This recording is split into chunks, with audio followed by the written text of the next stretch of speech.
नमस्कार दोस्तों, स्वागत है आप सभी का एम्प्लॉय खबर चैनल के एक और नए वीडियो में। आज 13 अक्टूबर 2025 को दिल्ली में ईपीएस 95 पेंशन धारकों ने ईपीएफओ ऑफिस के सामने, जहां पर सीबीटी की बैठक हो रही थी, एक जोरदार धरना प्रदर्शन किया।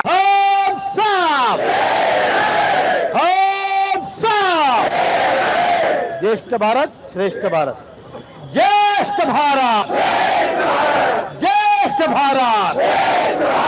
इस प्रदर्शन में 500 से 1000 ईपीएस 95 पेंशन धारक यहां पर जो है केवल एक दिन की आंदोलन की तैयारी में पहुंचे थे, क्योंकि ईपीएस 95 पेंशन धारक न्यूनतम पेंशन को बढ़ाकर, जो कि अभी 1000 रुपए मिल रही है, 7500 रुपए मासिक की मांग कर रहे थे और सरकार इनकी मांग को लगातार इग्नोर करती हुई आ रही थी। संघर्ष करो, हम तुम्हारे साथ हैं। जी संघर्ष करो, हम तुम्हारे साथ हैं। जी संघर्ष करो।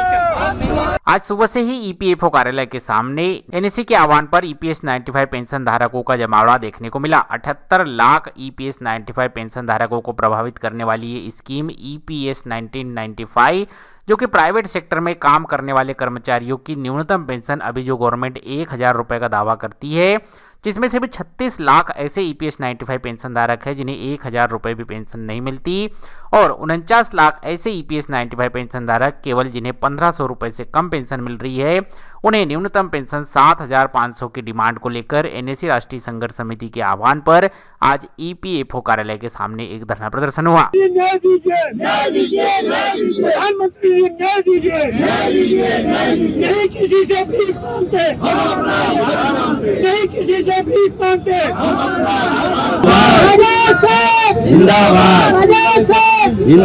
ईपीएस 95 पेंशन धारकों के इस धरना प्रदर्शन को देखते हुए सीबीटी के सदस्यों ने, ईपीएफओ और श्रम मंत्रालय के अधिकारियों ने धरना प्रदर्शन कर रहे एनएससी के राष्ट्रीय अध्यक्ष कमांडर अशोक रावत और उनके सहयोगियों की 5 सदस्यीय टीम को अंदर बुलाया और उनसे जो है बातचीत की। बातचीत में यह निर्णय लिया गया कि ईपीएस 95 पेंशन धारकों की मांगों को लेकर कल श्रम मंत्री के साथ यहां पर जो है बैठक होगी और बैठक में लिखित आश्वासन यहां पर जो है दिया जाएगा, क्योंकि जब आज फिर से यहां पर ईपीएस 95 पेंशन धारकों की मांगों को लेकर आश्वासन दिया गया, तो अशोक रावत जी ने बताया कि उन्होंने साफ तौर पर कहा है कि अब वह जो है आश्वासन से काम नहीं चलेंगे।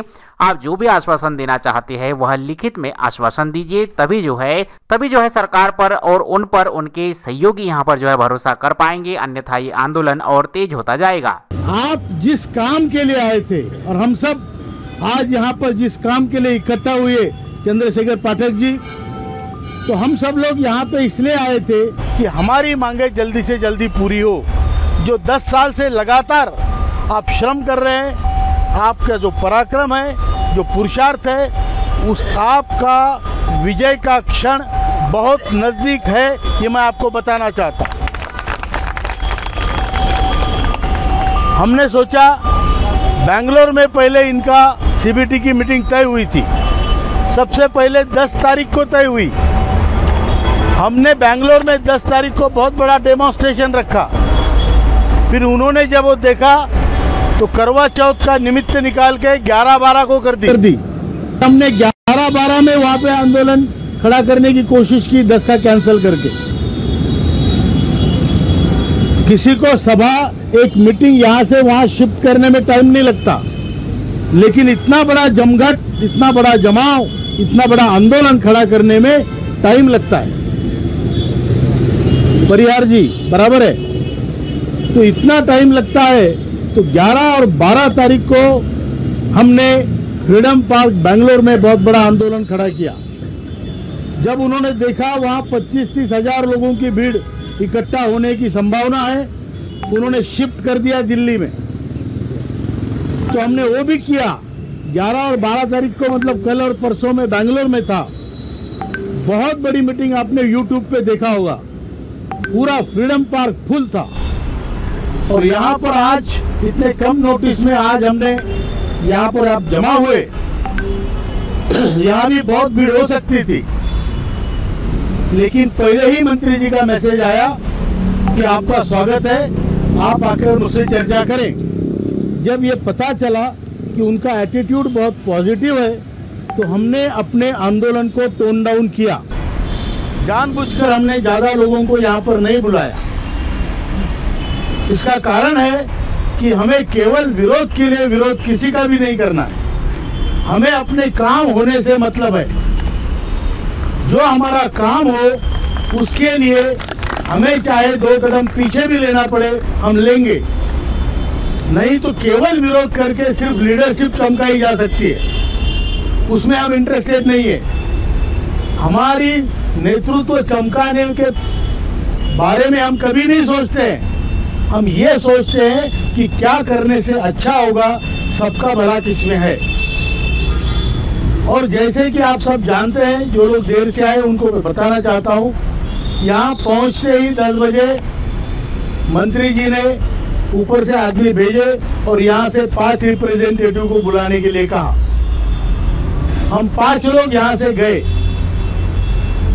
मैं आपको बता दूं, क्योंकि जो आपके प्रतिनिधि के साथ होता है वो आपके कष्टों की प्रतिक्रिया है। आप जो कष्ट कर रहे हैं, जो पराक्रम आपका है, जो आपकी शक्ति एनर्जी है, वो प्रतिनिधि को मिलती है और उसका स्वागत सत्कार मतलब आपका स्वागत सत्कार होता है। बराबर है? बराबर है। तो यहाँ पर ईपीएफओ के 3 अफसर आए थे, वो हमें लेके गए। लिफ्ट के पास 2 अफसर खड़े थे। लिफ्ट के बाद ऊपर गए तो वहाँ पे पूरे ईपीएफओ के अधिकारी खड़े थे, स्वयं सीपीएफसी खड़े थे। सबने स्वागत किया हमारा वहाँ तक, मीटिंग के वेन्यू तक। हमको अंदर बिठाया गया और मीटिंग में फिर हमारे साथ एक तरफ हम लोग बैठे थे, दूसरी तरफ ईपीएफओ और मंत्री जी के लोग बैठे थे। उसमें मीटिंग में स्वयं मंत्री जी थे, राज्य मंत्री शोभा करंदलाजे जी थी, लेबर सेक्रेटरी थी, सीपीएफसी थे और सीपीएफसी के 2 एडिशनल सीपीएफसी थे। इतने लोग वहां पे बैठे थे और हम लोग थे। रास्ते की लड़ाई इतनी सम्मानजनक पोजीशन पे लाना, ये आपका पराक्रम है, ये आपका किया हुआ है। और मंत्री जी ने कहा, मेरे साथ सुरेश गंगवाल जी थे, हमारे जो आदरणीय हमारे मुख्य के सुरेश गंगवाल जी थे, अजीत घाड़गे जी थे और ओम शंकर तिवारी जी थे। उन्होंने भी ये सब देखा है। उन्होंने बुला के हमसे बात की। हमने उनको कहा, वो बोले हम आपका काम कर रहे हैं। हमने बोला ये आपने कई बार कहा है। होता यह है कि आप हमको समझा देते हो, हम भी सोचते हुए काम हो रहा है, इतने बड़े मंत्री कह रहे हैं तो हम आके अपने लोगों को बताते हैं।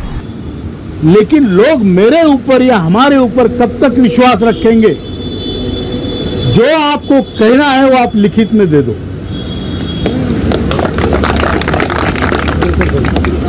उन्होंने कहा ठीक है।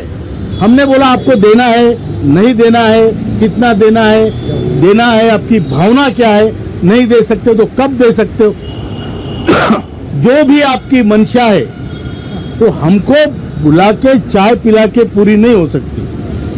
तो आप लोगों के सामने बताओ। आप नहीं बता सकते, हम बताएंगे, लेकिन आपका उसमें लिखित कागज होना जरूरी है। तो कल लगभग 2:30 बजे ईपीएस 95 पेंशन धारकों की मांगों को लेकर एनएसी राष्ट्रीय संघर्ष समिति की 5 सदस्यीय टीम श्रम मंत्रालय से यहां पर जो है मुलाकात करेगी और वहां से लिखित में आश्वासन की उम्मीद लिए ईपीएस 95 पेंशन धारकों की मांगों को लेकर क्या कुछ यहां पर जो है अपडेट निकल कर आएगा, वो कल 2:30 बजे की मीटिंग में यहाँ पर जो है पता चल पाएगा, जैसा कि कमांडर अशोक रावत जी ने बताया। जब हमने ये बताया तो उन्होंने हमें कल का 2:30 बजे का समय मीटिंग के लिए दिया है। मंत्रालय में मीटिंग होगी, उसमें मैं, आदरणीय वीरेंद्र सिंह राजावत जी, आदरणीय सुरेश गंगवाल जी, आदरणीय राजीव भटनागर जी और बेंगलोर से हमारे आदरणीय रमाकांत नरगुण जी, ये 5 लोग आपके प्रतिनिधि के तौर पे जाएंगे और वहां पर जो भी घटित होता है उसको हम YouTube के द्वारा आप सबको बताएंगे और जो भी लिख के देंगे उसका भी प्रचार प्रसारण होगा। हमने मंत्री जी को बताया कि दिवाली तक अगर कुछ शुभ संकेत नहीं है तो हमें काली दिवाली मनानी पड़ेगी। ना हम दिया जला सकते हैं, ना हम खा सकते हैं मीठा। हम उपवास करेंगे एक दिन पूरे भारत में वृद्ध लोग एक दिन उपवास करेंगे, नहीं है हमारे लिए दिवाली। जिसका दिवाला निकला है उसकी दिवाली क्या है? बराबर है। और ये हमने अपनी भावना उन तक पहुंचाई है। उन्होंने कहा आप शांत हो जाओ, आप लोगों का काम अच्छा है, ये कोई राजनीतिक काम नहीं है, इसलिए हम आपको इतनी अहमियत देते हैं। और आप लोग जो आंदोलन कर रहे हैं एक मर्यादा की तरह के तहत कर रहे हो, इसलिए आपको हम सम्मान देते हैं। और इसीलिए मैं मंत्री होकर भी आपको बुलाता हूं, आपसे बात करता हूं, और मेरे खिलाफ आंदोलन है फिर भी मैं आपको बुलाता हूं। मैंने बोला खिलाफ तो आप जिम्मेदार हैं, आप ही के खिलाफ होगा। जो जिम्मेदार व्यक्ति है उसी के खिलाफ आंदोलन होगा। ये कोई पर्सनल व्यक्तिगत किसी का हम विरोध थोड़ी कर रहे हैं, ये तो सिस्टम के खिलाफ आंदोलन है। मैंने कल भी बैंगलोर में कहा, आज भी कहता हूं कि हमारी लड़ाई एक ऐतिहासिक लड़ाई है।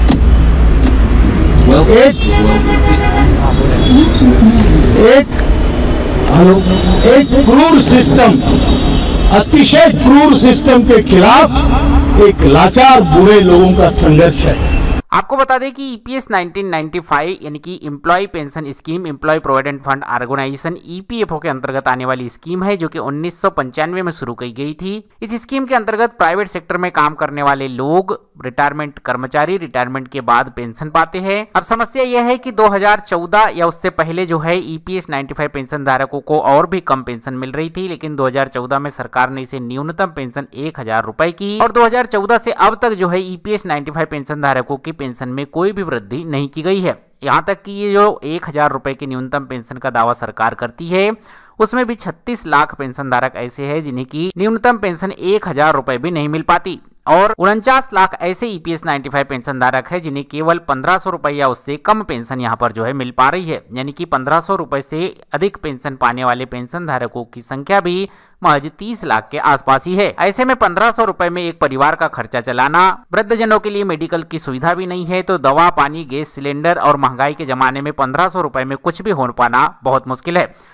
इसी मुद्दे को लेकर एनएसी राष्ट्रीय संघर्ष समिति की ओर से पिछले 10 सालों से ईपीएस 95 पेंशन धारकों की मांगों को लेकर आंदोलन किया जा रहा है, और लगातार श्रम मंत्रालय की ओर से, वित्त मंत्रालय की ओर से, यहां तक कि प्रधानमंत्री नरेंद्र मोदी जी की ओर से भी 2 बार इन्हें जो है आश्वासन मिले हैं, लेकिन अभी तक कोई लिखित आश्वासन सरकार की ओर से देखने को नहीं मिला था। जिससे कि अब यहाँ पर अशोक रावत जी की क्रेडिबिलिटी और एनएसी पर भी लोग सवाल उठाने लगे थे, जिसको लेकर अब एनएसी राष्ट्रीय संघर्ष समिति ने रुख अपनाया है। जब यहाँ पर मीटिंग होगी तो लिखित में आश्वासन सरकार से मांगा है, तो यही लिखित आश्वासन कल श्रम मंत्रालय की ओर से देने का वादा श्रम मंत्रालय की ओर से किया गया है कि जो भी मीटिंग में कल तय होगा उसे जो है लिखित में श्रम मंत्रालय यहाँ पर बताएगा। अब कल की इस मीटिंग में क्या कुछ यहाँ पर होता है, ये जो है देखने वाली बात होगी। ईपीएस 95 पेंशन धारकों की मांगों में न्यूनतम पेंशन को 7500 रुपए किए जाना, डीए और मेडिकल सुविधा किए जाना, सुप्रीम कोर्ट के फैसले के अनुसार हायर पेंशन का विकल्प दिया जाना, और जिन ईपीएस 95 पेंशन धारकों को इस योजना में शामिल नहीं किया गया है उन्हें या तो योजना में शामिल किया जाना या कम से कम 5000 रुपए की न्यूनतम पेंशन जैसे मुद्दे यहाँ पर जो है शामिल रहेंगे। तो एम्प्लॉय खबर चैनल को सब्सक्राइब करके रख लीजिएगा। कल की मीटिंग में जो भी कुछ नया लेटेस्ट अपडेट आएगा वो जो है आपको एम्प्लॉय खबर चैनल पर पता चलेगा। बाकी आज के इस वीडियो में दी गई जानकारी आपको कैसी लगी, और क्या सरकार की ओर से कल लिखित में वास्तव में आश्वासन मिलेगा या नहीं, आपको क्या उम्मीद लगती है, हमें जो है कमेंट करके जरूर बताइए। और ये लिखित आश्वासन यदि मिलता भी है तो इस लिखित आश्वासन में क्या कुछ यहाँ पर हो सकता है। क्या मीडिया में जिस तरीके से अभी बातें चल रही है कि न्यूनतम पेंशन 2500 रुपए तक की जा सकती है, क्या न्यूनतम पेंशन केवल 2500 रुपए तक ही यहाँ पर जो है हो पाएगी, हमें जो है कमेंट करके जरूर बताइए। वीडियो में दी गई जानकारी आपको अच्छी लगी हो तो वीडियो को लाइक शेयर, चैनल को सब्सक्राइब कीजिए। मिलते हैं अगले वीडियो में, तब तक के लिए जय हिंद, वंदे मातरम।